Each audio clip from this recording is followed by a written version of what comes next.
Today we're interviewing an absolute rock star, and he's one of the best kept secrets on YouTube so far as he continues his ascent. But we're going to be talking to a cybersecurity professional by the name of John Breath. John Breath has a YouTube channel. He's got a Twitter. Be sure to give him a follow on these platforms. There are links down below. His channel is called CYBERINSIGHT. He talks a little bit about cybersecurity fundamentals, kind of like our channel, but he also dives into some of the more technical sides on like how to build secure networks. I mean, a really cool channel. But before we get into that, like this video if it's helpful, comment down below if this was helpful to you, and then of course subscribe for more content. Let's get into it. Alrighty, so for everybody that is not familiar with your channel, do you mind just giving a quick intro about yourself, your career, Sure. and your background? Yep. So my name is John Breath. You might know me from Twitter as jbizzle703, and I also have a YouTube channel called CyberInsight. Pretty much what I do there on that channel is provide introductory level networking, IT, and cybersecurity information, both from a technical perspective, and then we talk about different types of career information, educational information that kind of will help people along and get into the field and make the most out of that type of career. Personally, I have a background in network engineering.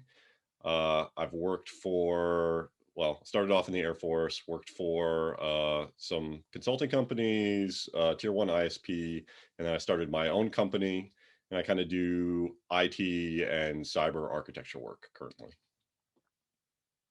Sweet. So, and I kind of want to get an idea about your time in the Air Force. Sure. I kind of get the impression you started kind of in like the signals kind of area, like at least in the armies, like we call it Yeah, signals. you I don't guys know. call it signals, yeah. Okay, yeah, I figured it was uniform across. So, how important was that towards kind of getting that base set up? Getting kind of any certifications that they'd pay for, Mhm. and really getting a foothold in the industry. So it kind of was interesting because I didn't have any desire to do IT, and I didn't have any background in IT, in like high school and as a kid and stuff like that. And it was kind of just coming from a state, Maine, in New England, where there isn't a lot of job opportunity.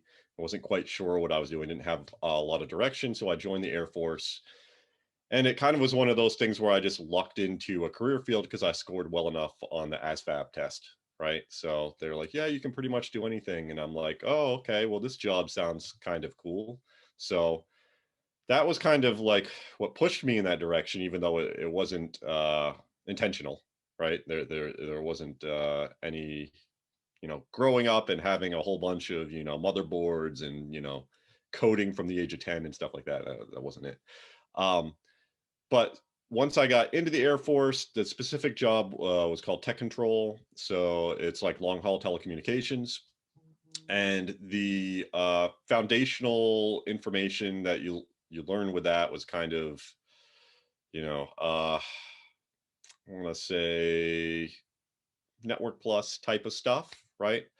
Um, Much more dealing with circuits than dealing with routers, switches, firewalls at my first job location. I mean, it literally was a patch facility, right? So data and voice circuits, working with DISA, stuff like that. But within that time period, those first 3 years, to your point, there was a lot of opportunity for different types of training, both commercial and then within the Air Force as well. And that's kind of what started to push me more towards getting into the networking side of things, just because that seemed to be a bit more interesting than, digital and analog circuits. So with that, ended up, taking a bunch of Cisco courses, started taking college courses at the same time. And kind of the natural progression of that was, okay, well, I think you start with your Network Plus. Okay, do that, do Security Plus, CCNA. And as all those things were happening, and I was going to school full time and working full time, I got asked to go and move into a shop, which was kind of a special duty type of thing within the squadron I was working in supporting the communications for Air Force One and the rest of the special air missions VIP fleet of aircraft.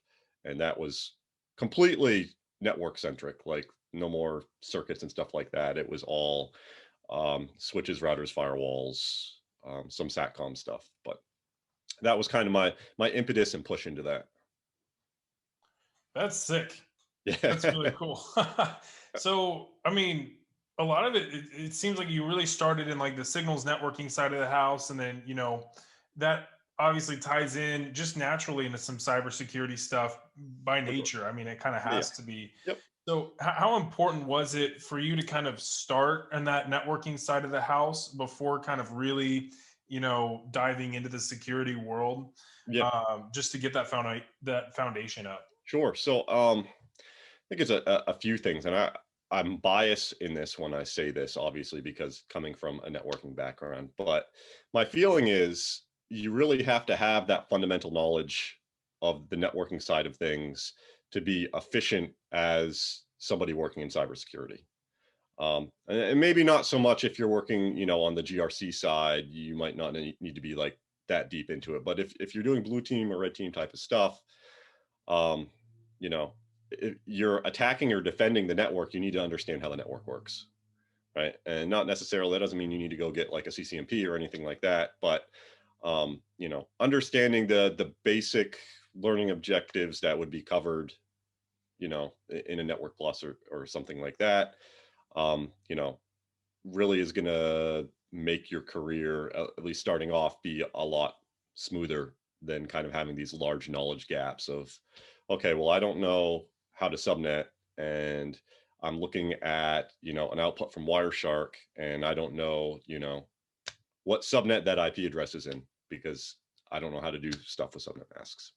Stuff like that, I think can make things be a little bit more difficult. And I don't know, it kind of, to your point, they naturally go together.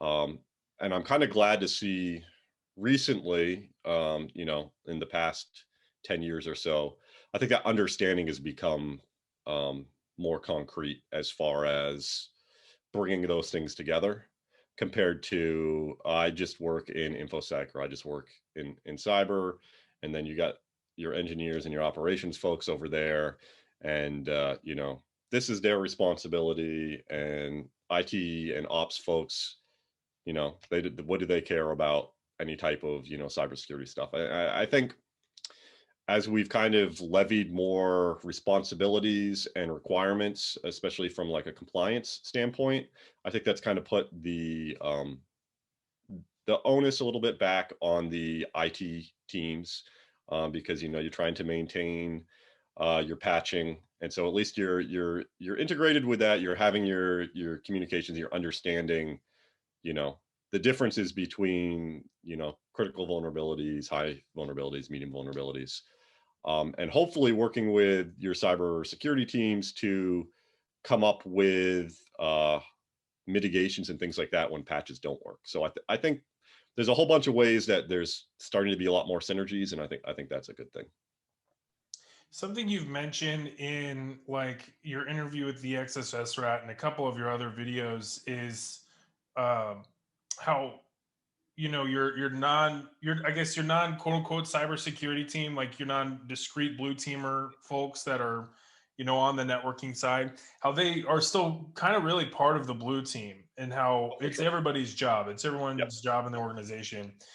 What are some ways that we in cybersecurity can, I guess, improve our message, amplify it a bit, so people that aren't even in the IT world, period, really get to know and understand their role, even though it's not quite as technical if they're not in the networking IT or like the IT cybersecurity Yeah. world, it's Yeah. still just as important.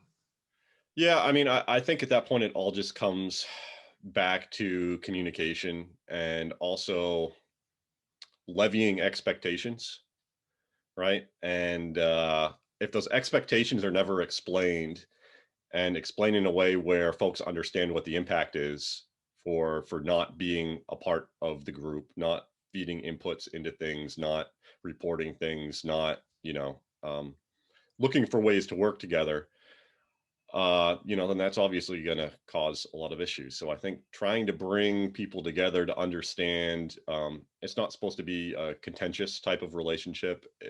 Everybody's working towards the same goal. The flip side of that on the cyber side and the infosec side is, I think, trying to get those folks to understand that their role is still not just to protect the data or protect the environment. Their role is actually to enable whatever the mission is of that company or that organization. And they're doing that by providing guidance on how to keep things safe, right? But still, the point is to get whatever work done that the company or the organization is doing, and that's the primary point that everybody should be working towards.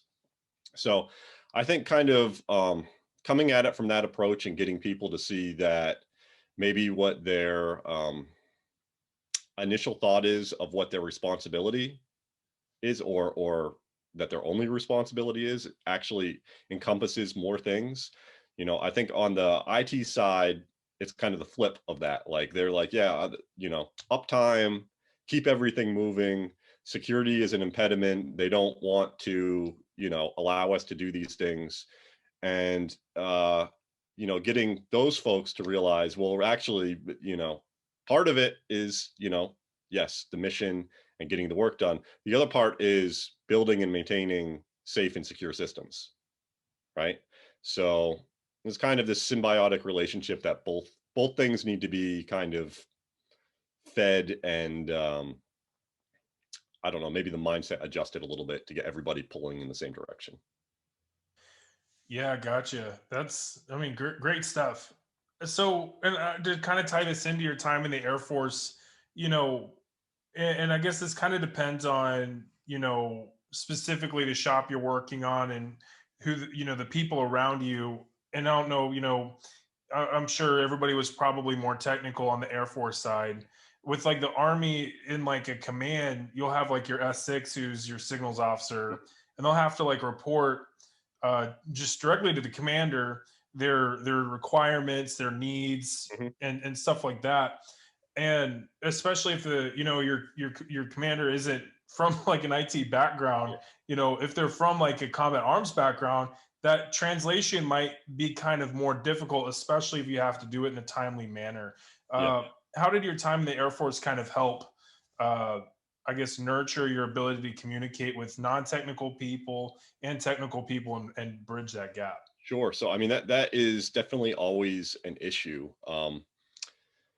I will say though that I didn't actually run into that being as much of a situation in my local command. Pretty much all of the officers that I had to report to, and when I was working in the Air Force One VIP or the VIP fleet stuff, that was actually interesting because as a E4 and E3 for a little bit, um, I was directly reporting daily to an O5, like stand up meeting every day, go in there. Yep. Okay. You know, Air Force One's flying here today. These are the comm issues that we have. Okay. Air Force Two's flying here today. These are the comm issues that we have, stuff like that.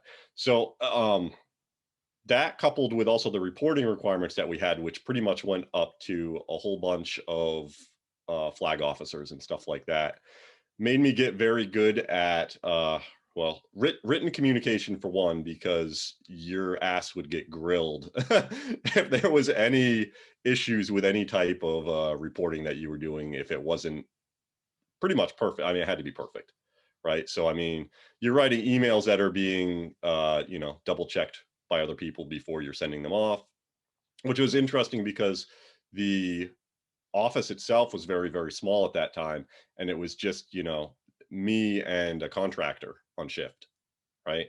Over time it kind of expanded a little bit and we got some more folks in there, but yeah, attention to detail with the communication was very, very important. um, and I think even when talking to folks that are technical, just because they're technical, that doesn't necessarily mean that they have the requisite background in the specifics of the scenario that you're talking about, right? So, um, in that case, you still have to kind of break things down in a way that's understandable. Even like, okay, yeah, they understand, you know, data communications and stuff like that, but they might not necessarily understand the specifics of the data flows of your particular system or solution that you're supporting, right? So you still have to break things down in a way where yes, they can understand it, and if you do a good enough job with that, then you know, folks who might not have that same technical background it's still, you know, understandable. Is I think if you're breaking it down in a way where you're talking about um, impact and effect, I think goes a long way, especially when it's not just the talking about the technical effect, but really what the mission impact is out of things. So Gotcha. Yeah. To kind of shift topics just a little bit, you had a video that I thought was really cool where you build a secure network with your kids. yeah, yeah. Uh, I thought that was a really cool idea. What or how important do you think it is to start educating kids at a younger age just about networking, about kind of the IT concepts, and about cybersecurity concepts, especially because I mean, like I grew up with the internet, so it's like it's gonna be around you anyway. May as well, kind of be familiar with that. Yeah.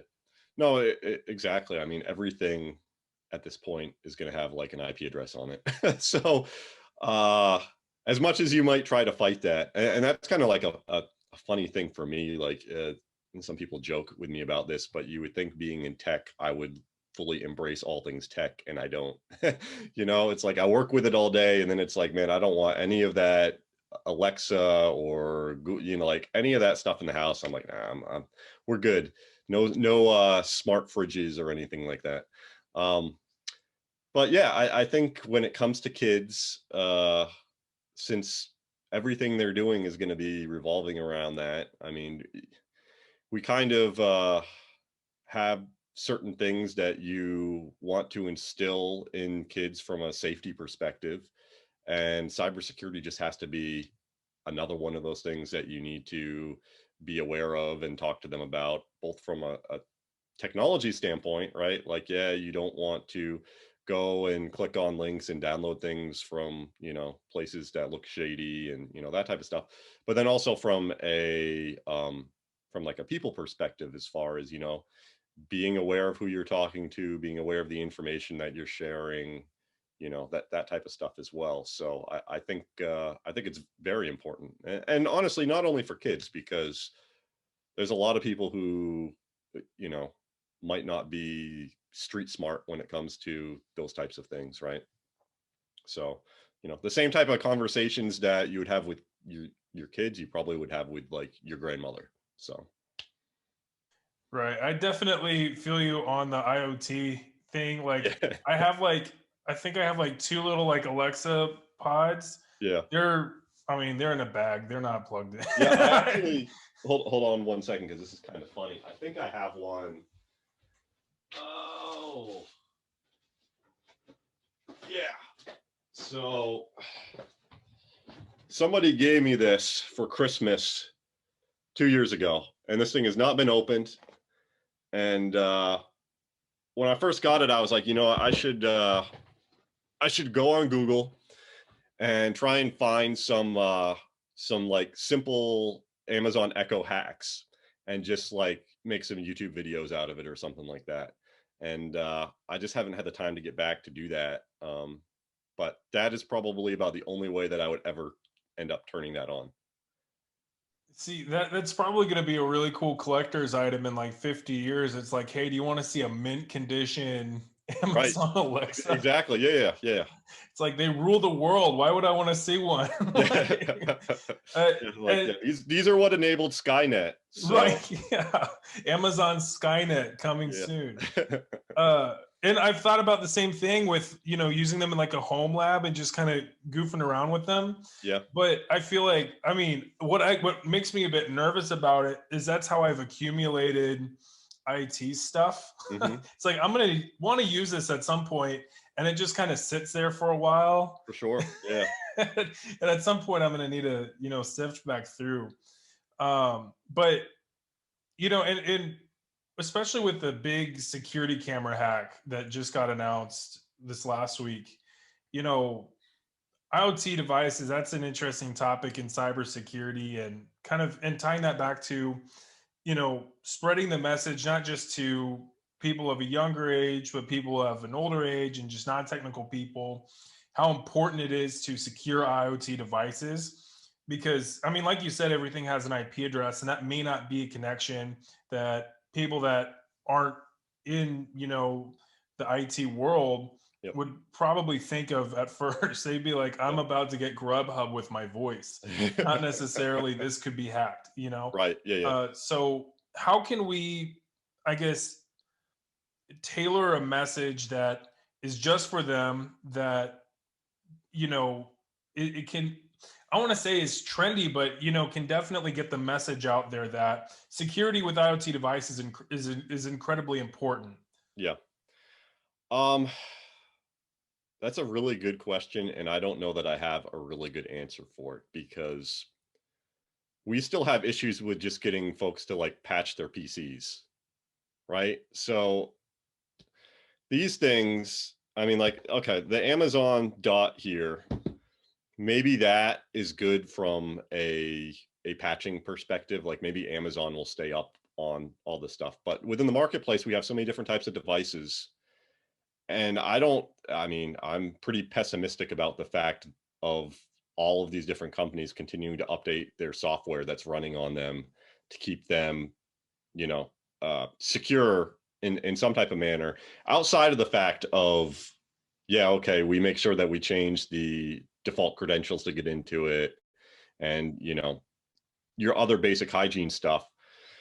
I just don't know that the companies that are making these things are going to be able to keep up with patching whatever vulnerabilities end up coming out, because they're probably just using or reusing code that's super old.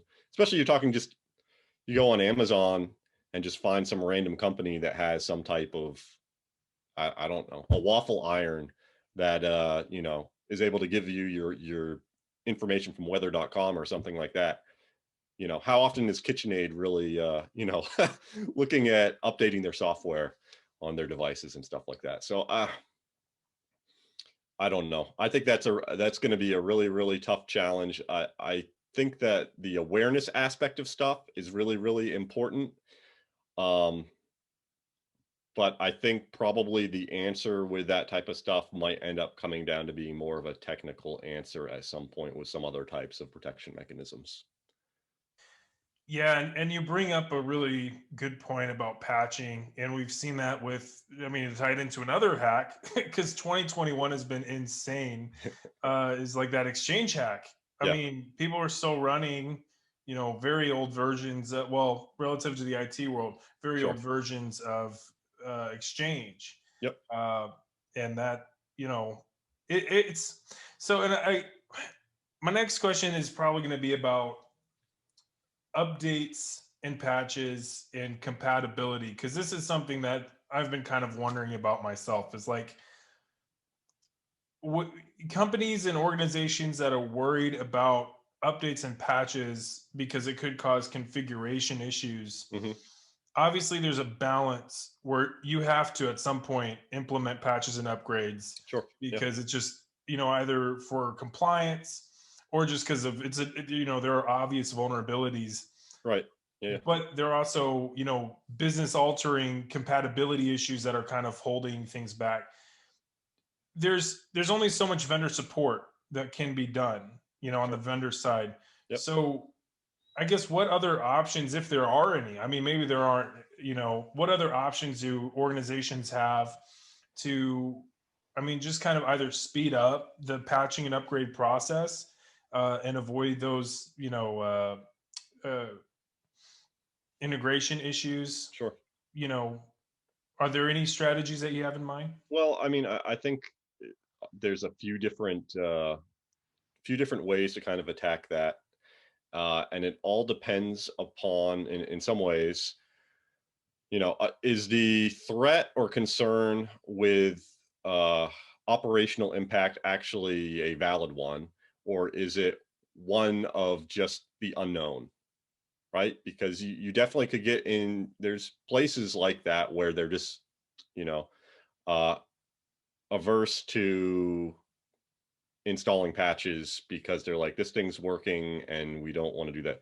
So I think having some type of test environment or a string of devices within your environment, if you don't have a completely separate testing environment, to be able to at least show what the impact is with upgrading software and patches and things like that is really, really important. That also means that there needs to be a shift in the importance or priority of actually doing that. Because if that doesn't exist in your organization, then obviously that's not as much of a priority. So I think that you can kind of get a lot of benefit from having that type of environment to be able to do that. So then you really do know if you really are going to have an issue with doing those types of patching or not. And you may or you may not, but at least you'll know, compared to just throwing your hands up, be like, oh yeah, no, we're not implementing that. That's going to do bad things, but you're not actually tying it back to any real data, right? The other thing, kind of with a lot of these, in some cases, is they often, even though they might be very advanced technical hacks, I guess, for a lack of a better term, sometimes the protections that we can have to limit or keep them from happening are very, very simple, and might be very simple hygiene things within our environment that we don't do. A simple one, SolarWinds, is, okay, we have a nation state that is able to do a supply chain attack, right? I mean, obviously that takes years of planning and a lot of things to go right to get to that point where you're able to do that, and then it's able to go, really, really far and do a lot of things. If you're in an environment and you have SolarWinds, and you made sure that your SolarWinds server doesn't have access to the internet, nothing would have happened to you, right? So why would your SolarWinds server need access to the internet? Do you have a good justification for that?